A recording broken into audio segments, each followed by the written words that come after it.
Club Junta, building better Africa. Si mwana woopsa kwambiri amene sindiyang'ana nkhope, sindiona kuti wakuti ndacheza naye zulo kapena talankhulana motani, amene sindimayang'ana chipani. Ndipo ng'alulization ya lero amene amadziwa kunena kuti amapsa mtima msanga kuli bwino audio imeneyi musayimvere, chifukwa nding'amba kuboma, nding'amba ku MCP, komanso nding'amba opposition. Chifukwa ngati pali ziko lomvetsa chisoni limene lili ndi atsogoleri ooneka ophunzira koma ali makape okhaokha amene saganizira za anthu, ndiye ndi ziko la Malawi. Ndipo zikanakhala kuti anthu ifeyo tisanabadwe m'mimba mwa amayi athu timaziwa kapena tinkaziwa kuti tizabadwira ku Malawi, ana ambiri sakanabadwa, because zimene zikuchitika kuno ku Malawi ndizomvetsa chisoni kwambiri. Timakhala ndi very good programs koma implementation sitimayiziwa. Ziko limene lili ndi atsogoleri amene amafuna kuoneka ngati akugwira ntchito koma akubisala kuchigoba. Ziko limene silidziwa kulemekeza ufulu wa anthu. Ziko limene silidziwa kusiyanisa andale yake, sadziwa kusiyanisa pakati pa ntchito za boma ndi ntchito za chipani. So the thing is, truth comes slowly, but it eventually shows up. Whether you hide it or not, but truth comes slowly.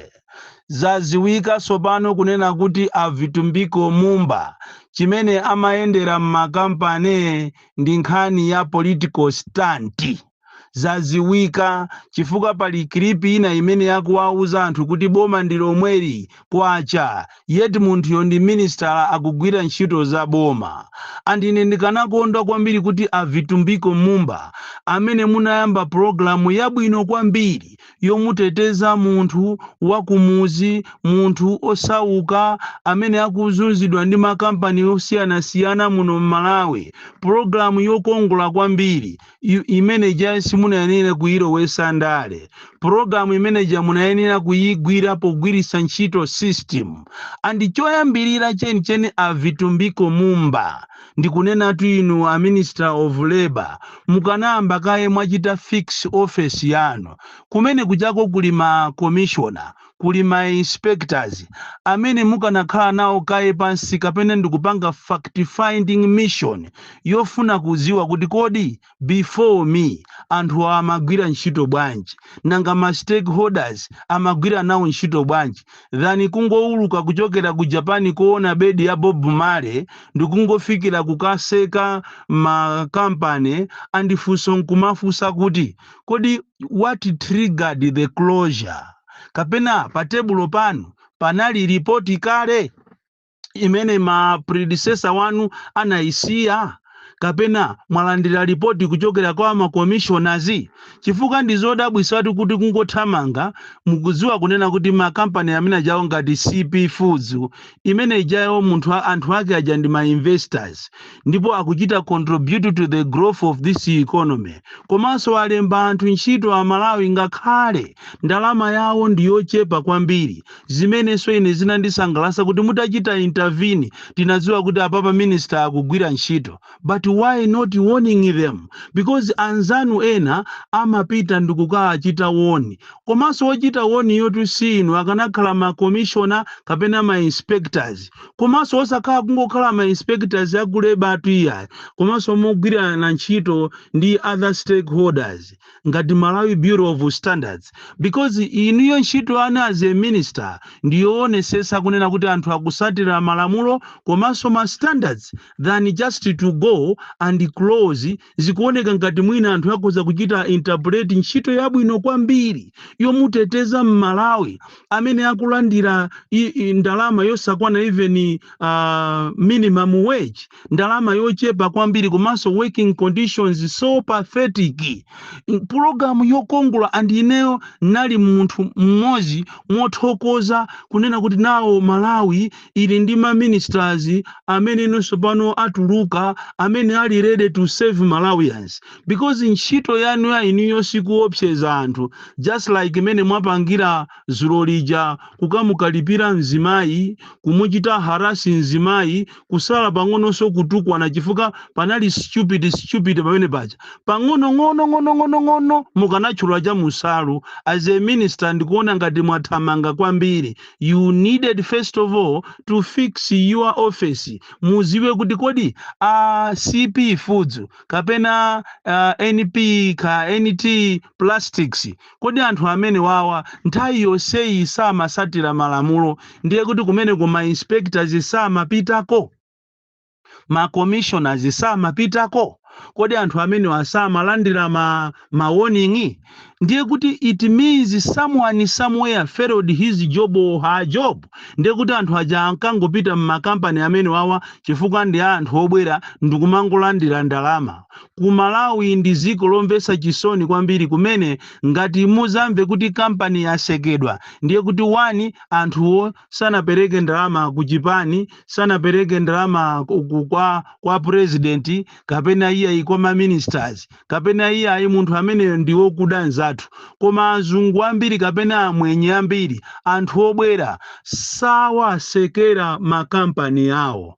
And inuyo mukanafasa ndikuona kuti kodi aliko ma CP Foods makampani ngati amenewo aliko angati m'Malawi muno, chifukwa kuli makampani amene akudyesa anthu poison, akumwesa anthu poison, akudyesa anthu zosaziwika bwino, koma makampani omukapeza kuti akuchita operate muno m'Malawi. Mwachisanzo makampani amene akupangisa mimowa, akupanga mimowa imene anyamata athu akungofa malebanizi, amene iwo also samamwa mowawo mapangidwa kuti uzipha anthu akunoko ku Malawi. And the government does not take heed of these concerns to go and close or to inspect anthu ngati amene wawa. Mwenye mukupangika zinthu zoopsa, koma inuyo you don't have time yofuna kugwirisa ntchito system yanu, because we should make systems, or we should create systems that will be there even if we leave. Ndi ine nimaona ngati mwathamanga kwambiri che vitumbiko mumba, andizaoneka kunena kuti inuyo mmapangira zimene zijazo ncholinga kuti muwaopseze anthu aja, mwina azipereka ndalama ku MCP malinga ndi kampeni ikubwerayi. Pajatu nthawi ina Lazarus Chakwera anamunenapo Peter Mutharika kunena kuti is a prince of thieves, prince of corruption. Ndiye panopa zinatembenukatu prince of corruption ja ndi Chakwera uja, ndiye ana ake inuyo mukutengera zimene zijaso kuti nanunso mukhaleso anthu okuba, anambala 1 okuba akatangale. Chifukwa programu ngati imene ijayo simukanayigwira ntchito ngati mwa personal, chifukwa mmene mukupangira muja mukupanga ngati muli ndi personal issues ndi makampani amene ajawo. And kodi what triggered you kunena kuti mukapite kumene kujako? What criteria did you use? Chifukwa tikanena momuopa Mulungu, kuli makampani amene akupanga zonunkha kwambiri. Kodi kumene kujako kulibeko buku la alendo? Mbuku la alendo mu simunayang'anemo ndikuona kuti anabwerapo ni ndani? Ine ndimakumbukira so kuti Malemu Sidiki Miya anazapita so kumene kujako kukayendera. Andi ikanakhala kuti imene ijayo ulendo wanu ndu wachilungamo, mukanapita ku makampani mwina awiri owayamikira amene akupanga zabwino, mwina atatu amene asakupanga zabwino, kuti muzichita balance. Komanso kumene kujako Malawi Bureau of Standards anali kuti, nanga akama anali kuti, ma inspectors yanu anali kuti, ma commissioners yanu anali kuti. And why kutenga makamera a polisi chonchija kumajambula mukukalipa? Mukanachitatu bwino kwambiri programu yokongola ziko la Malawi, ziko la anthu lotembereredwa limene timakhala with very good programs on paper, koma implementation imatikanika. Chifukwa programu ngati imene jai ndi programu imene ya Malawi yaithokoza kunena kuti no, we have a minister now who is taking, because one of your duties is to make your ministry to work, to make your ministry to tiki, kuspanga chotheka kunena kuti kodi anthu akusatira malamulo. Kodi mukamanena za zimbuzi, iniyo ngati a minister mwacheza ndi anzani wa ku Ministry of Health, chifukwa sotunauko ku Ministry of Health kuti kulitu zimbuzi muzipatala zimene iniyo simungalowesemo phazi. Nanga anzanu wa ku Ministry of Education mwaayendera ndikuwaomva kunena kuti kodi ku education ku anthu akukumana ndi zotani, ana asukulu akuphunzira malo otani, environment kulitu zimbuzi zokuti olo mwana wa sukulu akhoza kungopita ndikugweramo, ana ena akuferamo mmene momo.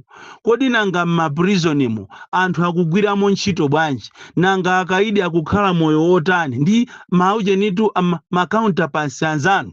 Tikunena panopa mupite ku Zomba prison mukapeza kuti kwabwera akaidi ochokera ku Mikuyu amene aonda ngati chala cha kumiyondochi ndipo ena akumwalira. Zimene zozo zikuyenera kuti zikhale mu system.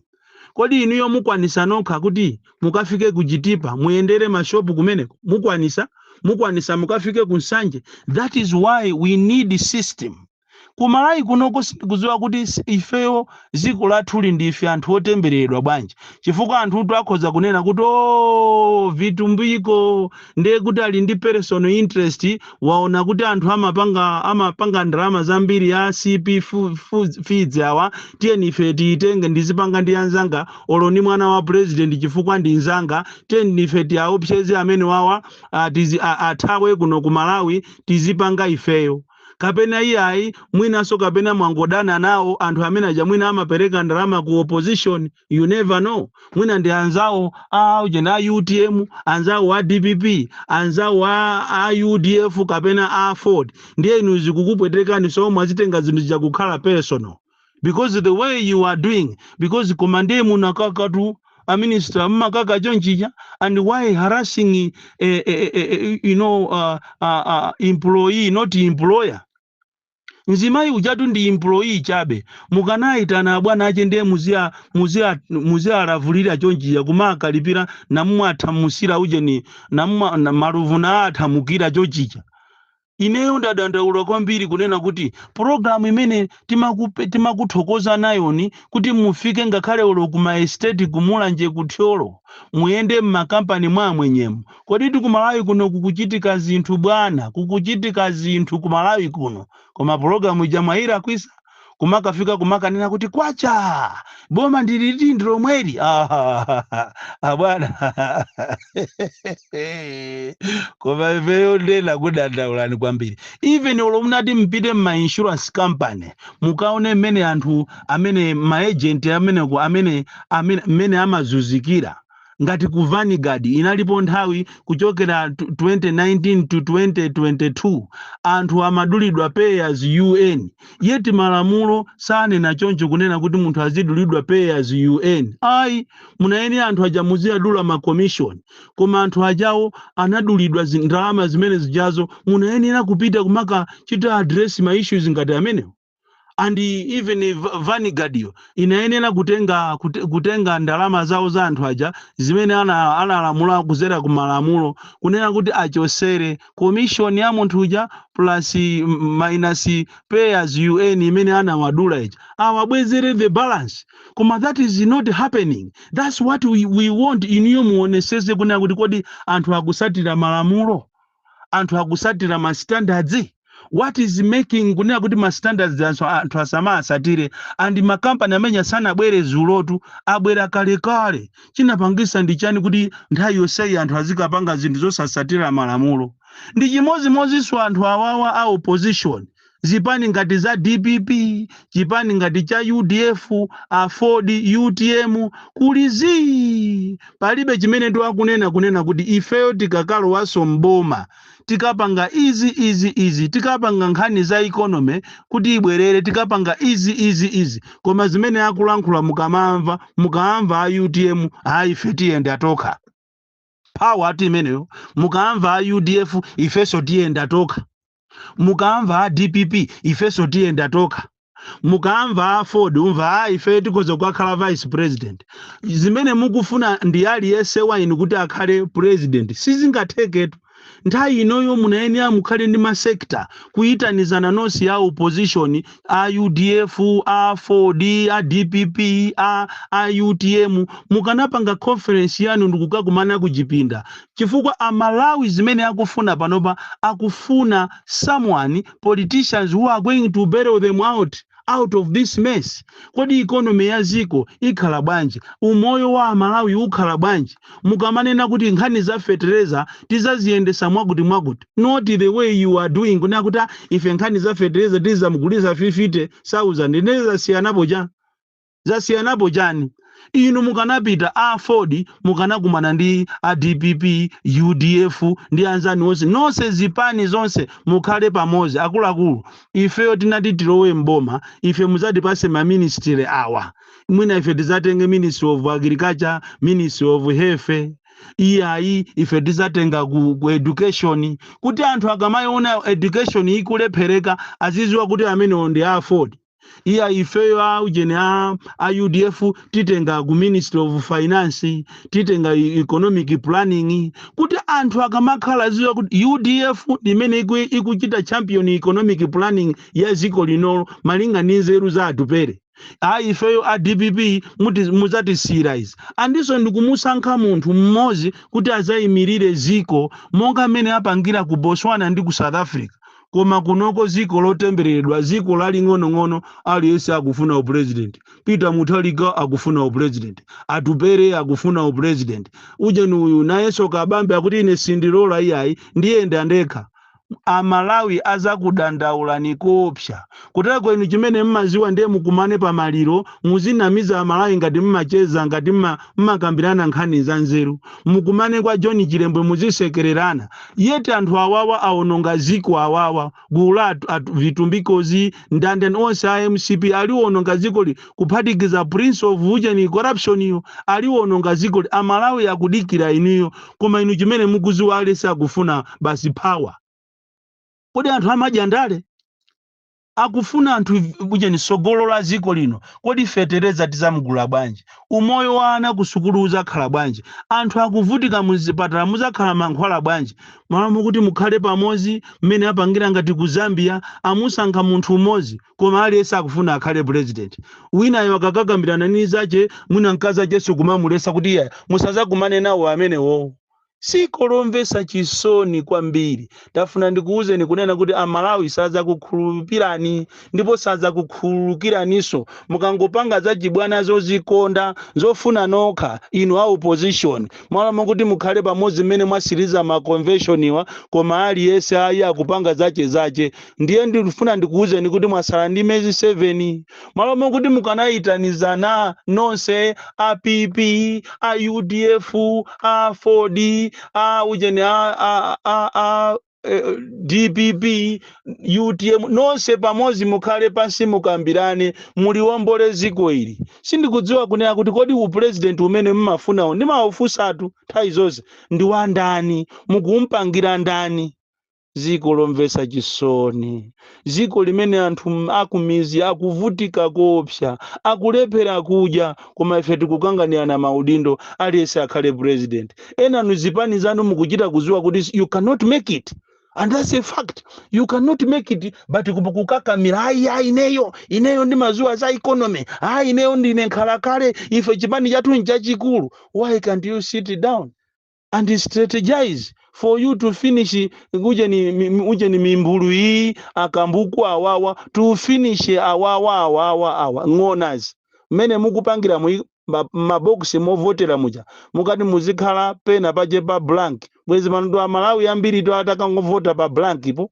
chifukwa asogoleri sakuoneka you are busy kukanganiana maudindo malamu kuti mukanganiane miyoyo ya Malawi Boni Kalindo the DC mwana wopsha kwambiri the most deadly and dangerous child from Jeza village TM Mabuka box 76 Mulanje Malawi Southern Africa okwiye osangalale I'm not here to please anyone but to please Malawians. Club Junta, building better Africa.